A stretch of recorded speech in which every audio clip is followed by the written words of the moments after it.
Baik, pada kesempatan sore hari ini, kita langsung masuk ke materi saja mengenai congenital heart disease atau penyakit jantung bawaan. Sebelum masuk ke materi, saya akan membahas terlebih dahulu isu dari penyakit jantung bawaan. Insiden penyakit jantung bawaan di seluruh dunia tidak jauh berbeda. Namun, beban kesehatan akibat kelainan ini menjadi lebih tinggi di negara yang memiliki angka fasilitas yang tinggi. Di Indonesia sendiri, prevalensi kelainan jantung bawaan adalah 48.800 dari 6.600.000 kelahiran hidup.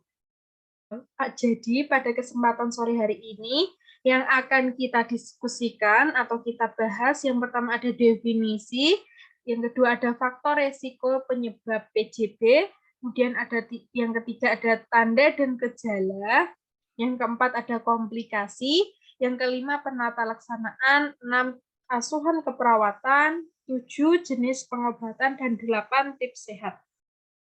Yang pertama, apa itu PJB?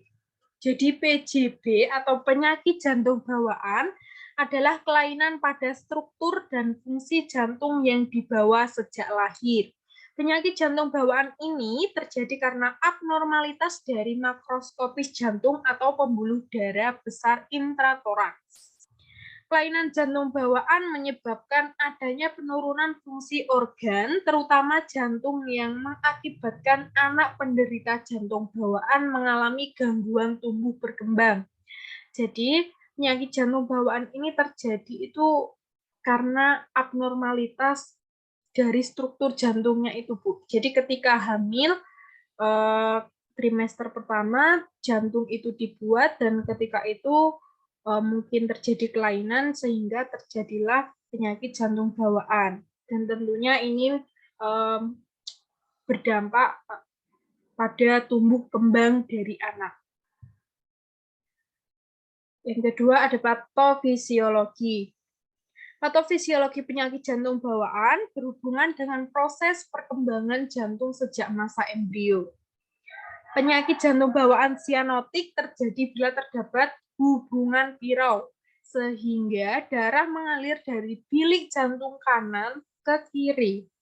Sebaliknya, pada penyakit jantung bawaan asianotik, hubungan pirau terjadi dari kiri ke kanan. Faktor resiko penyebab terjadinya penyakit jantung bawaan. Jadi ini resiko ya, jadi belum tentu penyebabnya semua dari sini, karena untuk penyebabnya belum diketahui pasti. Untuk resikonya terdapat beberapa. Yang pertama, memiliki riwayat penyakit akibat kelainan genetik seperti Down syndrome dan lain-lain. Kemudian, mengkonsumsi alkohol dan merokok saat hamil.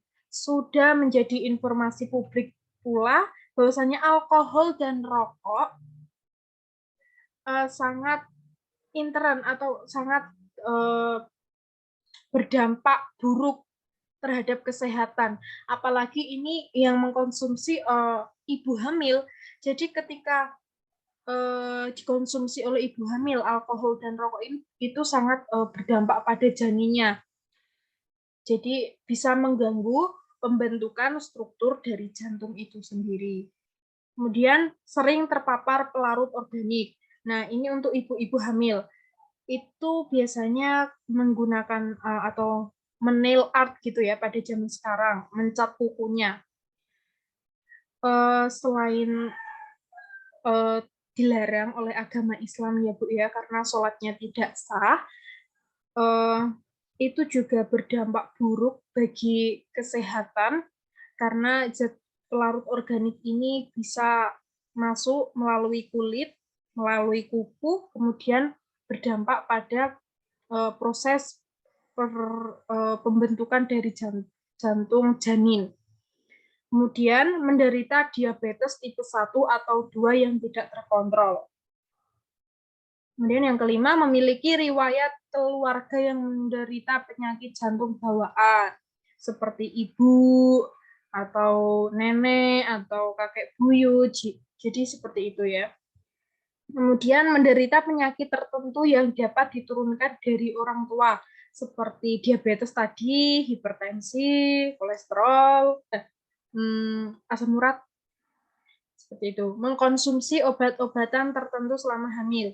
Jadi ketika hamil, ada beberapa ya ibu hamil yang mengkonsumsi obat supaya janinnya berkembang, supaya anaknya nanti gendut, tidak kurang gizi. Jadi kalau misalkan obat-obatan tersebut tidak disarankan oleh dokter atau bidan ya, yang menjadi konsultan buat ibu-ibu hamil, sebaiknya tidak dikonsumsi karena itu dapat berdampak pada perkembangan atau pembentukan janin jantung pada janin ibu.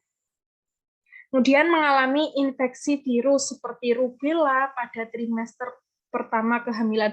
Kenapa yang ditonjolkan adalah trimester pertama kehamilan? Karena pada trimester pertama kehamilan ini terdapat proses pembentukan jantung pada janin.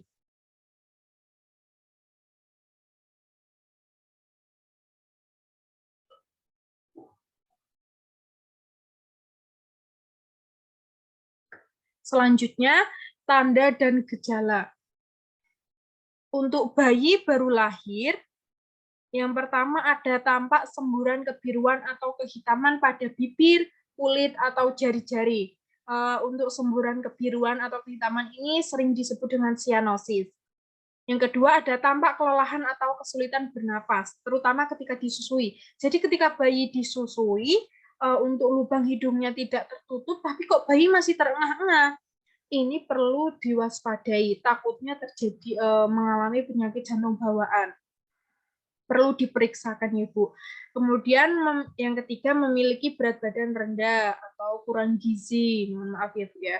Kemudian berat badannya abnormal atau tidak normal, tidak sesuai dengan umur. Yang keempat pertumbuhan terhambat. Yang kelima terjadi pembengkakan pada tungkai, perut, atau area sekitar mata. Kemudian yang keenam ada mengalami infeksi paru-paru yang berulang-ulang atau yang berulang. Jadi ketika bayi mengalami infeksi paru berulang-ulang itu perlu juga diwaspadai Bu. Kemudian sering keringat dingin. Jadi untuk ketika hawanya dingin, tapi kenapa nih bayinya kok berkeringat dingin, itu juga perlu diwaspadai Bu. Untuk masa kanak-kanak atau remaja sendiri, yang pertama ada detak jantung tidak beraturan atau aritmia, yang kedua ada pusing dan sering merasa kelelahan terutama saat berolahraga. Jadi ketika teman-teman belum merasakan apa-apa ini Bu, baru olahraga 5 menit, tapi anaknya sudah kelelahan, sudah pusing, sudah capek banget, letih. Nah, itu juga perlu diwaspadai. Yang ketiga, kesulitan bernapas atau napas terengah-engah. Baru misalkan olahraga jalan 50 meter atau jalan 25 meter sudah terengah-engah, itu juga perlu diwaspadai. Yang keempat, ada terjadi pembengkakan atau edema di kaki, pergelangan kaki, atau tangan. Yang kelima, kulit tampak kebiruan, yang sering disebut cyanosis tadi. Dan yang keenam, ada mudah pingsan atau kehilangan kesadaran. Jadi kena panas 5 menit sudah pingsan gitu ya Bu. Itu juga perlu diwaspadai. Untuk penyakit jantung bawaan, penata laksanaan dibagi 3, PJB non sianotik dengan vaskularisasi paru, kemudian PJB sianotik dengan vaskularisasi paru normal, kemudian ada PJB sianotik dengan vaskularisasi paru berkurang.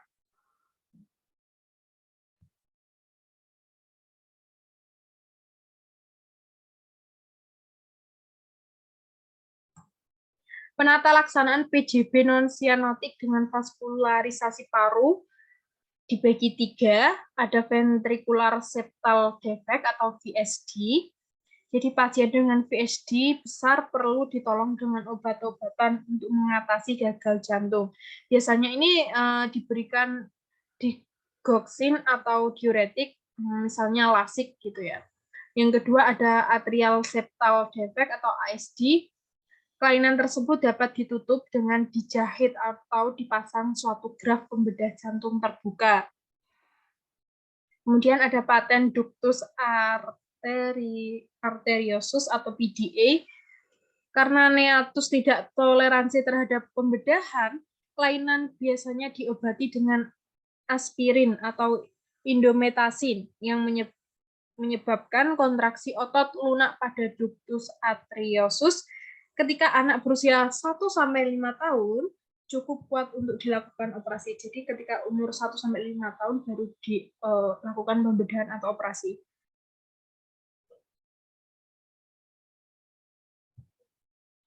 Kemudian ada penatalaksaan PJB non-sianotik dengan vaskularisasi paru normal.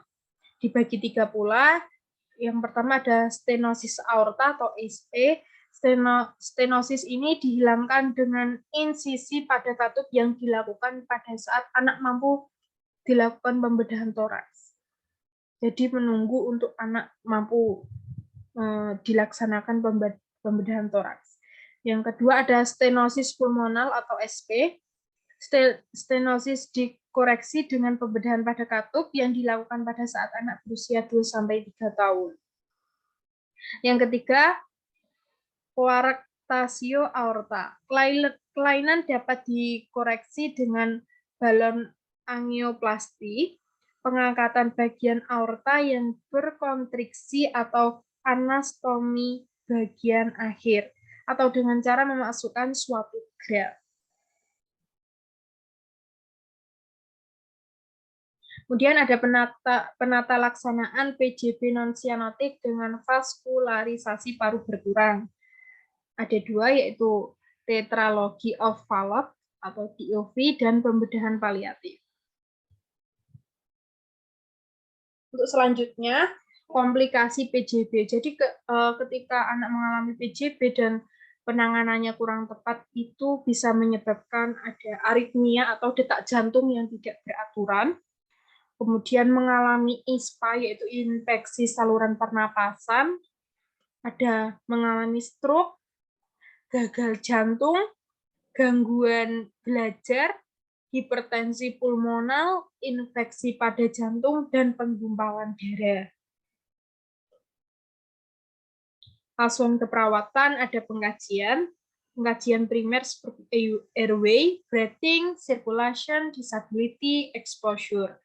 Untuk pengkajian sekundernya ada wawancara dan pemeriksaan head to toe atau pemeriksaan dari kepala sampai dengan kaki. Yang ketiga ada pemeriksaan penunjang. Jadi pada pasien PJB sendiri pemeriksaan penunjangnya itu ada banyak, ada 7.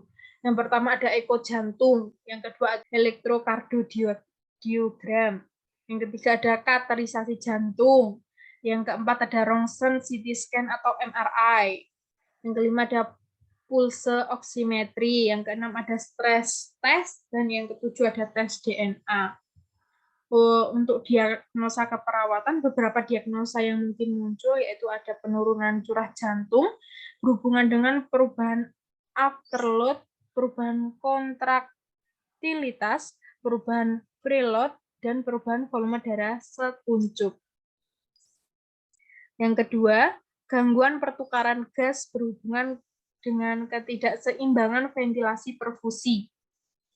Yang ketiga, ketidakefektifan pola nafas berhubungan dengan kongesti paru.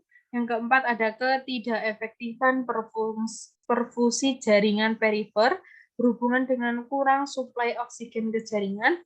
Dan yang kelima ada kelebihan volume cairan berhubungan dengan penurunan perfusi organ. Untuk rencana keperawatan disesuaikan dengan diagnosa apa yang diambil dan implementasinya juga.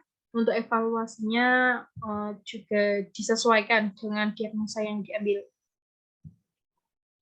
Kemudian pengobatan penyakit jantung. Yang pertama ada operasi jantung, yang kedua ada pemasangan implan atau perangkat pada jantung, yang ketiga ada katerisasi jantung, yang keempat ada transplantasi jantung, dan yang kelima ada obat-obatan.